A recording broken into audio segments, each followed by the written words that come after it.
একের পর এক নোংরা অভিযোগ, শারীরিক নিগ্রহ থেকে মানসিক অত্যাচার। যতবার মুখ খুলছেন ঠিক ততবারই বেরিয়ে আসছে গোপন তথ্য, যা শুনে হতবাক হচ্ছেন সাধারণ মানুষ। কিভাবে দিনের পর দিন মানসিকভাবে ভেঙে গুড়িয়ে দেওয়া হয়েছে তাদেরকে, যা সামনে না আসলে হয়তো ভালো মানুষের মুখোশটা হয়তো বা কোনোদিনই খোলা সম্ভব ছিল না। অভিনেত্রীদের অভিযোগের ভিত্তিতে আজকে শুধুমাত্র 3টি মেয়ে নয়, দিনের পর দিন বোকা বানানো হয়েছে বাংলার অগণিত দর্শকদের। তাদেরকে বোকা বানিয়ে উপার্জনের রাস্তা তৈরি করা হয়েছে। অবশেষে ভেঙেছে ধৈর্যের বাঁধ, সপাটে চর থেকে হুমকি, বিপাকে অভিনেতা।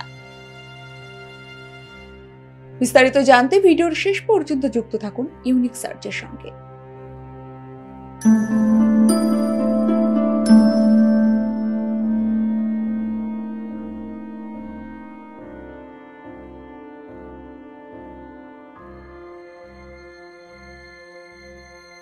বেশ কিছুদিন ধরেই সকলের নজর কেড়েছে সায়ন্ত মোদক সহ আরো 3 অভিনেত্রী।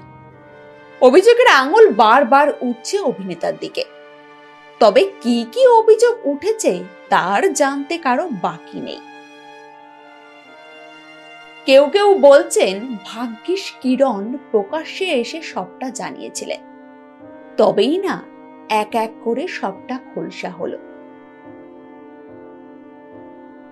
শারীরিক নিগ্রহ থেকে মানসিকভাবে বিপর্যস্ত করে দেওয়া কি নেই সায়ন্ত মোদকের বিরুদ্ধে আনা তালিকায়।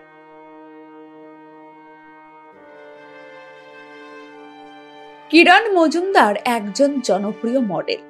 সায়ন্ত মোদকের সঙ্গে সম্পর্কে থাকাকালীন কিভাবে তাকে দিন কাটাতে হয়েছে তা সামনে এনেছেন। কিরণের অসুস্থতা নিয়ে মজা করা থেকে গায়ে হাত তোলা, নোংরা ফ্রেন্ড সার্কেল, সেই সাথে প্রাক্তনদেরকে নিয়ে কুরুচিকর মন্তব্য কি নেই অভিযোগের তালিকায়, যা শুনে রীতিমতো হতবাক হয়েছেন মানুষ।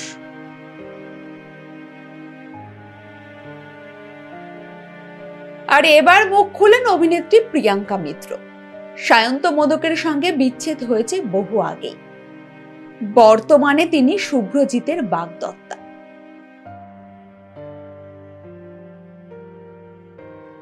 কিন্তু সম্প্রতি কিরণ প্রাক্তনের নামে একগুচ্ছ অভিযোগ এনে মুখ খুলতেই তার পাশে দাঁড়িয়েছেন দেবচন্দ্রিমা এবং প্রিয়াঙ্কা।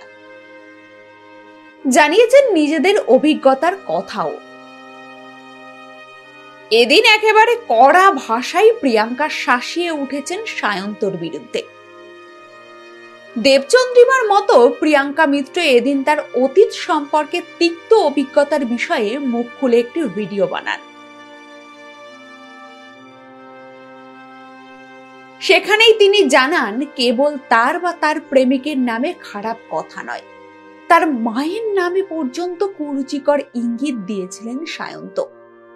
সেই বিষয়ে এদিন ভিডিওতে প্রিয়াঙ্কাকে বলতে শোনা যায়, আপনি এতদিন আমাকে নিয়ে বলেছেন, আপনার কাছের বন্ধু বান্ধবদের নিয়ে বলেছেন যে তারা নোংরা, তারা এই তারা সেই। বেসিক্যালি তো আপনি নোংরা, সেটা আপনার স্বীকার করতে অসুবিধা হয় বলে আপনি অন্যদেরকে নোংরা বলেন। এরপর অভিনেত্রী রীতিমতো শাসানি দিয়ে সায়ন্তর উদ্দেশ্যে বলেছেন, আপনাকে আমি শেষবার বলছি, আপনি যদি আর আমার কোনো কাছের মানুষ বাবা মাকে নিয়ে কথা বলেন, তাহলে আমি কিন্তু আপনার বাড়ি চিনি, গিয়ে একদম জিপ টেনে ছিঁড়ে নিয়ে আসব। এর আগেই দেবচন্দ্রিমা মুখ খুলেছেন সায়ন্তর বিরুদ্ধে, দিয়েছেন হুমকিও, সেই সাথে পাশে দাঁড়িয়েছেন কিরণের।